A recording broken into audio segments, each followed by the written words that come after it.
विराम चिन्ह। आज हम इस क्लास के अंदर विराम चिन्ह के बारे में पढ़ेंगे और ये जो टॉपिक है वो महत्वपूर्ण टॉपिक है। इससे संबंधित आपके एग्जाम में एक या दो क्वेश्चन पक्का देखने को मिलेंगे और ये ऐसा टॉपिक है, अगर आप अच्छे से समझने की कोशिश करोगे तो ज्यादा हार्ड टॉपिक नहीं है, ज्यादा बड़ा टॉपिक नहीं है। आराम से आप 2 नंबर, अगर एक क्वेश्चन आएगा तो 2 नंबर और अगर 2 क्वेश्चन आएंगे तो 4 नंबर पक्का कर सकते हो।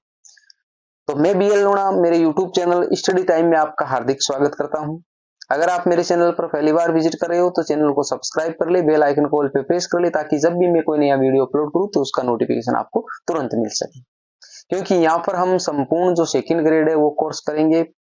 पहले हमने फर्स्ट ग्रेड का कोर्स किया है, उसकी सारी वीडियो है वो एक प्लेलिस्ट बनी हुई है फर्स्ट ग्रेड के नाम से, वहां पर आपको मिल जाएगी। उसकी जो पीडीएफ फाइल है वो मेरे टेलीग्राम चैनल पे, आप तो टेलीग्राम को ज्वाइन कर लीजिए, वहां पर वो सारी पीडीएफ आपको मिल जाएगी।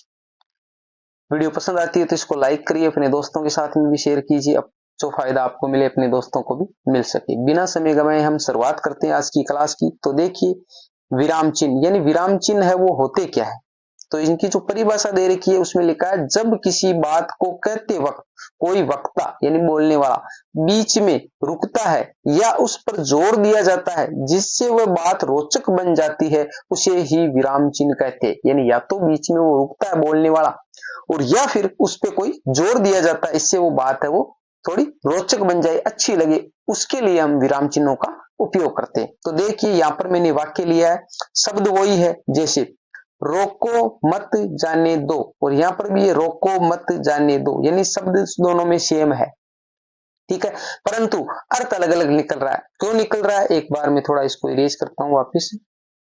अर्थ अलग अलग निकल रहा है, क्यों निकल रहा है, देखिए रोको, यहाँ पर कोमा लगाई, मत जाने दो, तो इसका मतलब है रोको, यानी इसके रोको रखो, उसको जाने नहीं देना है, उसको जाने नहीं देना। और यही बात यहाँ पर लिखी है, रोको मत जाने दो, तो यहाँ पर कोमा यहाँ पर लगाई हमने, तो यहाँ पर हो गया रोको मत, यानी इसको रोको मत जाने दो। यहाँ पर बात शब्द वो के वही है, पर सिर्फ हमने विराम चिन्हों का प्रयोग किया और उस विराम चिन्हों के प्रयोग से अर्थ है वो बदल गया, अर्थ वो बदल गया। तो समझ में आ गया कि विराम चिन्हों का उपयोग हम क्यों करते हैं, यानी उसमें रोचकता पैदा करने के लिए और उसको कुछ हम बात को समाप्त करने के लिए, उस पर कुछ जोर देने के लिए विराम चिन्हों का प्रयोग किया जाता है। हिंदी भाषा में निम्न विराम चिन्हों का प्रयोग किया जाता है। अब जो हिंदी भाषा में जो काम में लिए जाते हैं उन विराम चिन्हों के बारे में हम देखेंगे। तो देखिए, पहला जो प्रकार है वो है हमारा अल्प विराम। अल्प विराम, अल्प विराम का मतलब है जिसको हम कोमा बोलते हैं, जिसको हम कोमा बोलते हैं, इस प्रकार हम कोमा लगाते हैं, उसको अल्प विराम बोला जाता है। अल्प विराम, अल्प का मतलब थोड़ा होता है, मतलब थोड़ा होता है, तो कम समय के लिए हम जब रुकते हैं, तो देखो अल्प विराम का प्रयोग कम समय के लिए अपनी बात को विराम देने के लिए किया जाता है, यानी थोड़े समय के लिए हम रुके। जैसे उदाहरण है, राजा दशरथ के 4 लड़के थे, राजा दशरथ के 4 लड़के थे, राम, फिर हमने कोमा लगाई जिसको हम अल्प विराम बोलते हैं, लक्ष्मण, फिर थोड़ा रुका, भरत और शत्रुघ्न। तो हम इसको वाक्य को कैसे पढ़ेंगे, हम वाक्य को पढ़ेंगे, राजा दशरथ के 4 लड़के थे, राम, लक्ष्मण, भरत और शत्रुघ्न। तो हम थोड़ा थोड़ा रुक के इनको ऐसे पढ़ रहे हैं। तो कम समय के लिए जब रुके तो हमारे को अल्प विराम का प्रयोग करना। आपसे क्वेश्चन पूछा जा सकता है, अल्प विराम का चिन्ह कैसा होता है, तो ये जैसे चिन्ह दे रखा होगा, या अल्प विराम का प्रयोग कहाँ किया जाता है, तो कम समय के लिए जब हम रुकते हैं तो अल्प विराम का प्रयोग किया जाता है। ऐसे क्वेश्चन अक्सर एग्जाम में पूछे जाते हैं। बात करते हैं हम 2 नंबर की, अर्ध विराम। अर्ध का मतलब हो गया आधा, तो अल्प विराम से थोड़ा ज्यादा रुकेंगे। ये जैसे मान लिया जिसको हम 25% बोलते हैं, जैसे हम पाव आधा बोलते हैं, तो वो पाव हो गया, ये अल्प विराम वो पाव हो गया 25% के हिसाब से, और ये आधा का मतलब हो गया 50% के हिसाब से। तो अल्प विराम और अर्ध विराम में जो माइनर सा जो फर्क है वो आपको अच्छे से समझना है। तो अर्ध विराम का चिन्ह कैसा होगा, नीचे कोमा आएगी और ऊपर है वो जो जिसको हम बिंदु बोलते हैं, अनुस्वार बोलते हैं, इस प्रकार लगा हुआ होगा, ये निशान आएगा। जहां अल्प विराम से थोड़ा ज्यादा समय तक रुका जाए वहां अर्ध विराम का प्रयोग किया जाता है। जैसे सूर्योदय हुआ, हम थोड़े रुके, पक्षी चहचहाने लगे और मैं प्रातः भ्रमण को चल पड़ा, यानी सूर्योदय हुआ, फिर हम रुके, एक वाक्य यहाँ खत्म हो गया, पक्षी चहचहाने लगे और मैं प्रातः भ्रमण को चल पड़ा, इस प्रकार इसका प्रयोग किया जाता है। ठीक है, तो अल्प विराम और अर्ध विराम में आपको कंफ्यूजन नहीं रखना है। अल्प विराम है वो कहने का मतलब 25% के हिसाब से थोड़ा रुकते हैं, और अर्ध विराम में थोड़ा ज्यादा रुकते हैं। जो इसकी के लिए कोमा आएगी, इसके कोमा के ऊपर जो बिंदु आएगा, समझ गए। अब आगे देखते हैं हम। हमारा जो 3 नंबर है वो अपूर्ण विराम। अपूर्ण का मतलब हो गया जो पूर्ण नहीं है, तो उसका इस प्रकार का आएगा, 2 बिंदु इस प्रकार लगे हुए, ठीक है, इस प्रकार का आएगा। जहां एक बात पूर्ण रूप से खत्म होने पर भी उसके आगे की बात जानने की जिज्ञासा बनी रहे, वहां पर अपूर्ण विराम का प्रयोग किया जाता है। यानी एक बात तो खत्म हो गई पर आगे की बात हम जानना चाहते हैं, वहां पर हमें अपूर्ण कहने का मतलब वाक्य है वो पूरा नहीं हुआ है, देखने में पूरा लग रहा है पर हमारे को उसकी जिज्ञासा है, तो वहां पर हम अपूर्ण विराम का, तो इनका अर्थ भी आपको पता होना चाहिए कि कहां इसका उपयोग किया जाता है। ऐसे भी क्वेश्चन अक्सर पूछे जाते हैं। देखो आंसू, ये लगाया हम अपूर्ण विराम, आंसू ऐसे आ गया, फिर आ गया दीदी आपका क्या लक्ष्य है, आपका क्या लक्ष्य है, तो अंशु कहता इसके लगा मैं इंजीनियर बनना चाहती हूं। तो ये जो आंसू और अंशु दोनों आपस में बातें कर रहे, इस प्रकार आपके पाठ आता है, उस पाठ में दो के बीच में वार्तालाप होती है, तो ऐसे चिन्ह लगे हुए आते, कभी कभी आपने किताबों के अंदर देखे होंगे। 4 नंबर बात करें पूर्ण विराम, यानी वाक्य जब खत्म हो जाता है पूरा, वाक्य की पूर्ण समाप्ति पर पूर्ण विराम चिन्ह का प्रयोग किया जाता है। जैसे अब देखिए एक ये भी आपको शब्द शुद्धि के हिसाब से देख लीजिए, ज्यादातर इस प्रकार लिखते हैं चिन्ह है, तो ये गलत है। ये होता है ची, फिर है के हलंत लगता है और न, चिहन, समझ गए। तो इस प्रकार ये होता है, तो आपको इसको ध्यान में रखना, ये गलत होता है। आगे देखिए जो वाक्य है इसका पूर्ण विराम का, वाक्य क्या कह रहा है, ऑक्सीजन हमारी प्राणवायु है, तो वाक्य खत्म हो गया, तो हमने यहाँ खड़ी पाई लगा दी। ये मोहन रोज स्कूल जाता है, तो यहाँ पर हमने खड़ी पाई लगा दी, ये पूर्ण विराम का निशान है, समझ गए। तो पूर्ण विराम में तो कोई ज्यादा तकलीफ वाली बात नहीं है, तो इनको आपको अच्छे से ध्यान में रखना, अच्छे से याद करना है, ठीक है। आगे 5 नंबर है प्रश्न सूचक चिन्ह, तो ये तो प्रश्न जहां किया जाएगा वहां हम लगाते हैं, और इसका निशान है वो ऐसा होता है, ठीक है। जिस वाक्य में प्रश्न किया जाता है वहां पर प्रश्न सूचक चिन्ह लगाया जाता है। जैसे आप कौन सी कक्षा में पढ़ते हो, तो कौन सी कक्षा मतलब हम उत्तर जानने की आशा कर रहे हैं, तो ये बताएगा 5वीं कक्षा, 10वीं, 12वीं जो भी है। राधा क्या कर रही है, कोई भी काम कर रही है, तो राधा बताएगी मैं खेल रही हूं, मैं पढ़ रही हूं, मैं सो रही हूं, जो भी है, तो समझ में आ गया। संबोधन चिन्ह, संबोधन चिन्ह है वो इस प्रकार का होता है, जिसको हम इस प्रकार बनाते हैं, ये रहा संबोधन चिन्ह। जब किसी को संबोधित करके कुछ कहा जाए या बुलाया जाए, वहां संबोधन चिन्ह का प्रयोग किया जाता है। जैसे बच्चों, यहाँ पर संबोधन चिन्ह लगाया, इधर आओ बच्चों, इधर आओ। यहाँ पर देखो ये मैंने बच्चों लिखा है, इस बच्चों के ऊपर ये लगा हुआ है, तो आप ध्यान में रखना, ये जो बिंदु लगा हुआ है ना, यहाँ पर देखो इस बच्चों वाले में लगा हुआ है ऊपर, तो ये चंद्र बिंदु वाला है, बच्चों जो जहां पर संबोधन होता है वहां पर नहीं आता, तो इसमें गलत है, तो आपको इसको सुधार लेना, ध्यान में रखना है, ठीक है। ये प्रिंट मिस्टेक हो जाती है, तो इसके जहां भी संबोधन होता है वहां पर ये नहीं आता है। आगे लिखा हे भगवान, फिर आ गया संबोधन, ये जीवन नौका तुम ही पार लगाओ, इस प्रकार इसका प्रयोग किया जाता है। आगे देखो,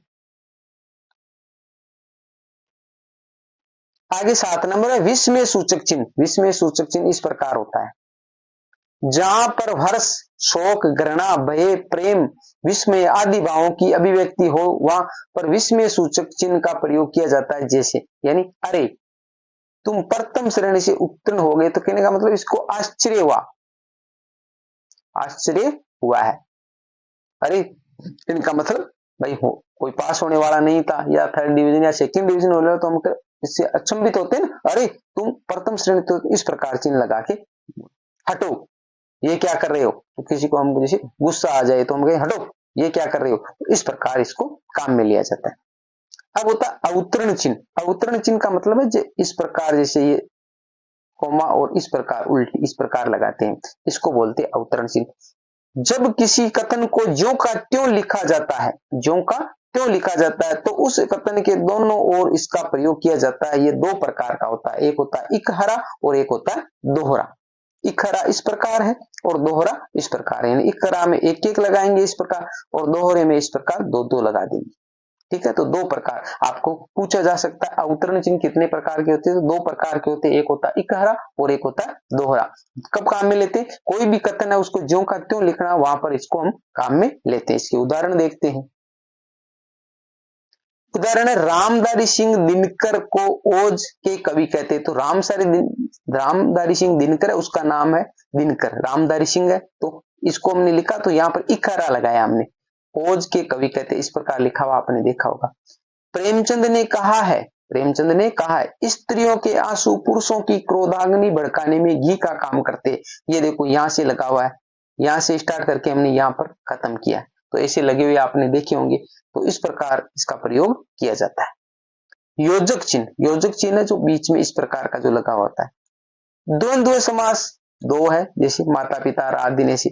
युग्म शब्दों के बीच इसका प्रयोग किया जाता है, जैसे देखो राम सीता, तो बीच में आया माता पिता, यानी जो विलोम शब्द है उन विलोम शब्दों में इसका प्रयोग किया जाता है। गांव का गांव डूब चुका है, यानी इस प्रकार लगाते हैं, यानी जो युग्म शब्द है तो गांव का गांव डूब चुका है, तो इस प्रकार इस योजक चिन्ह का प्रयोग किया जाता है। एक एक को अच्छे से याद रखना, कंफ्यूजन करेंगे वहां एग्जाम में, फिर आपको पता नहीं चलेगा कौन सा क्या, तो एक एक को अच्छे से याद करना, अच्छे से ध्यान करना है। निर्देशक चिन्ह, अब योजक चिन्ह में और निर्देशक चिन्ह में फर्क होता है। योजक चिन्ह वो छोटा होता है और निर्देशक चिन्ह वो थोड़ा इसे लंबा होता है, समझ गए। इस चिन्ह का प्रयोग उदाहरण देने के लिए वार्तालाप में वक्ता के नाम के बाद जहां वाक्य टूटता है आदि स्थानों पर किया जाता है। यानी एक तो कोई उदाहरण देते हैं तब काम में लेते हैं, कोई वार्तालाप में वक्ता के नाम के बाद में, या फिर जब वाक्य खत्म होता है, जो टूटता है पूरा खत्म नहीं होता वहां पर। जैसे भीषण गर्मी से पशु पक्षी, यानी ये आ गया बीच में, पशु पक्षी गाय घोड़ा कोयल सभी परेशान थे। रणधीर, यहाँ पर तुम कब आओगे, रणधीर तुम कब, तो इस प्रकार इसका प्रयोग यहाँ पर वाक्य में इस प्रकार होता है। इस घटना को अंजाम दिया आप में से ही किसी ने है, फिर यहाँ पर वाक्य को छोड़ा, खैर छोड़िए, खैर छोड़िए, वाक्य को तोड़ा। इन बातों को खालिस्तान मोहन कैसा है, तो यानी वाक्य को जहां जहां तोड़ा, यहाँ पर लिखा है जहां जहां वाक्य टूटता तो वहां पर भी काम में लिया जाता। तो ये कोई बात कह रहा है कि इस घटना को अंजाम दिया आपने, जैसे हम कई बातें करते हैं तो हम भी कहते हैं ना, कोई बात होते होते फिर कहते हैं छोड़िए यार इनको छोड़िए, ठीक है, तो वो ऐसे ये वाक्य है, वहां पर इसका प्रयोग किया जाता है। आगे देखिए हमारा जो 11 नंबर का है, 11 नंबर का विवरण चिन्ह। विवरण चिन्ह का मतलब इस प्रकार होगा, इस प्रकार जब किसी के बारे में विस्तार से कुछ बताना हो वहां विवरण चिन्ह का प्रयोग किया जाता है। जैसे निम्न शब्दों की व्याख्या कीजिए, सर्वनाम विशेषण, तो यहाँ पर ये विवरण चिन्ह का प्रयोग किया, ठीक है, जिसको विस्तार से हमें बताना हो।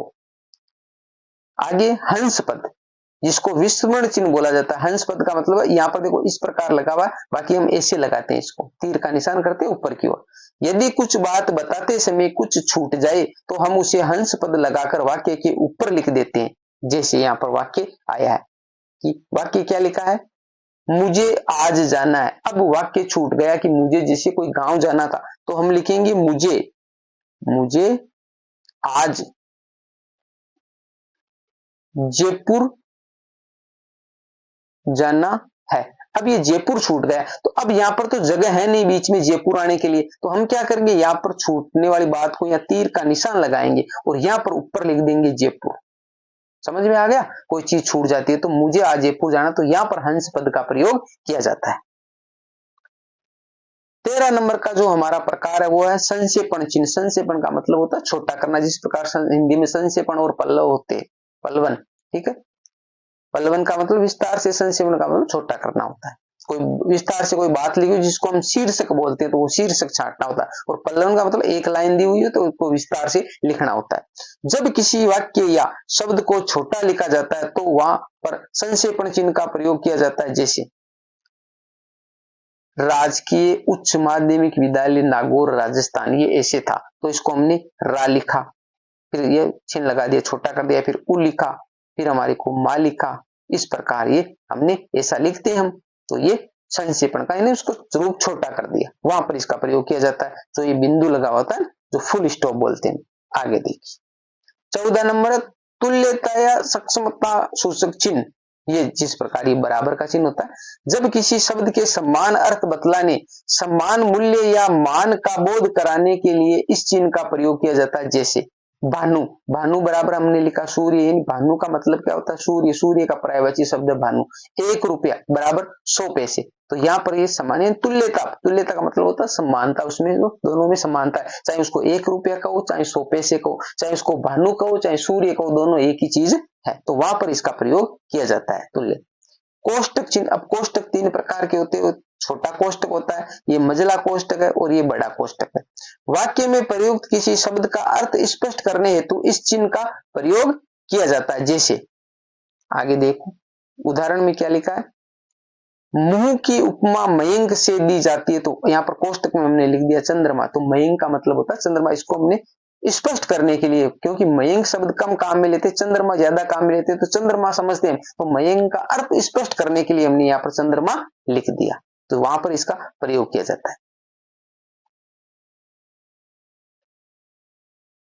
यह लोप चिन्ह, जो रिक्त स्थान बोलते हैं, इस चिन्ह का प्रयोग रिक्त स्थान दिखाने के लिए, गोपनीय रखने के लिए आदि, जैसे जिसका आदि होता है उसका खाली स्थान भी निश्चित है। कहने का मतलब जिसका आदि, आदि का मतलब होता है प्रारंभ, प्रारंभ, तो आदि का प्रारंभ, तो इसका आदि का अंत हो जाएगा, आदि का अंत हो जाएगा।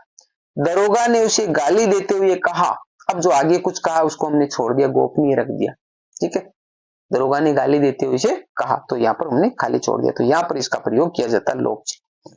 फिर होता है इतिश्री, समाप्ति चिन्ह, यानी कोई चीज हमने खत्म कर दी, किसी अध्याय या ग्रंथ की समाप्ति पर इस चिन्ह का प्रयोग किया जाता है। जब भी आप कोई किताब देखते हो तो किताब के लास्ट पेज में, या कोई भी जैसे पत्र लिखते हो तो पत्र को पूरी बात लिखकर समाप्त करते हैं, तो वहां पर इस चिन्ह का प्रयोग किया जाता है। कैसे किया जाता है, देखिए, हमने जैसे यहाँ पर लिखा, 1 लाइन लिखी हमने, फिर 2 लाइन लिखी, फिर हमने 3 लाइन लिखी, ये हमारा जो पूरा पैराग्राफ था 4, 5, 10 लाइन जो भी लिखने के बाद में हमने इस प्रकार का चिन्ह लगाकर उसको दे दिया। इसका मतलब है कि ये बात है वो यहाँ पर खत्म हो चुकी है, इसके आगे अब कुछ नहीं लिखा जा सकता, समझ गए। तो ऐसे किताबों के एंड में भी होता है, और जो पत्र है कोई भी चीज लिखते हैं उसके एंड में भी ये आता है। फिर हमारा 18 नंबर विकल्प चिन्ह, जब किसी एक को चुनने का विकल्प हो या समानार्थी शब्द हो, वहां पर विकल्प चिन्ह का प्रयोग किया जाता है। जैसे निम्न में से शुद्ध है कवित्री और कवियत्री, अब इनमें से कौन सा एक आपको चुनना है, शुद्ध कौन सा है, तो आप मेरे को कमेंट करके बताइए कि इनमें से शुद्ध कौन सा है, 1 नंबर वाला है या 2 नंबर वाला है। तो आप मेरे को शब्द शुद्धि के हिसाब से भी देखिए, बाकी शब्द शुद्धि है वो मैंने फर्स्ट ग्रेड में अच्छे से पढ़ा दिए, वाक्य शुद्धि पढ़ा दिए, उसकी जो वीडियो है वो मैं आपके 2nd ग्रेड वाली जो प्लेलिस्ट है वहां पर ऐड कर दूंगा, वहां पर आप कंटिन्यू उसको वॉच कर सकते हो। अब देखिए, शाश्वत, सनातन, नित्य, सदा, तो ये सारी चीजें एक ही है, सारी चीजें एक ही, शाश्वत, सनातन, नित्य, सदा, ये एक ही चीजें है, ठीक है।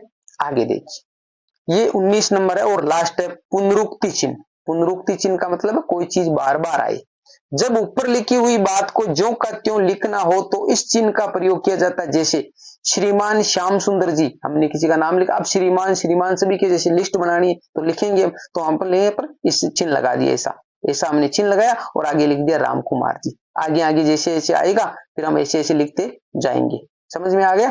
तो इस प्रकार ये हमारे 19 है वो हिंदी के अंदर जो विराम चिन्ह है वो काम में लेते, और मैंने अच्छे से आपको समझा दिया। एक बार में आप थोड़ा कंफ्यूजन हो रहे होंगे तो आप इसको बार बार देखिए, जैसे देखोगे तो आपको अच्छे से समझ में आ जाएगा। दूसरी बात है, एग्जामिनर है आपसे एबेसडे के फॉर्मेट में पूछता है, एबेसडे के फॉर्मेट में पूछता है। अब आपसे जो भी पूछेगा तो आप जैसे मान लिया कोई भी ऐसे निशान देगा, जैसे ये निशान आ गया आपकी, अब आपसे पूछ ले कि ये अल्प विराम है, अर्ध विराम है, प्रश्नवाचक है या पुनरुक्ति चिन्ह, तो आपको पता चले भाई इस प्रकार का पुनरुक्ति वाला तो सर ने नहीं बताया था, इस प्रकार का प्रश्नवाचक ऐसा होता है नहीं होता है। तो कहने का मतलब आप ऑप्शन छांट लोगे, फिर 2 ऑप्शन में आपको कंफ्यूजन होता है कि अल्प विराम है या अर्ध विराम, तो आपको पता चलेगा ये अल्प विराम है, अर्ध विराम है, वो ऐसा होता है। तो 2, 4, 5 बार करोगे तो हो जाएगा, तो ज्यादा डिफिकल्ट टॉपिक नहीं है, अच्छा टॉपिक है, अच्छे से आप इसको याद करिए, क्योंकि छोटा टॉपिक है और 2 या 4 नंबर आपके पक्का होने वाले हैं। तो ऐसे टॉपिकों को आपको थोड़ा सीरियस लेकर पढ़ना होता है,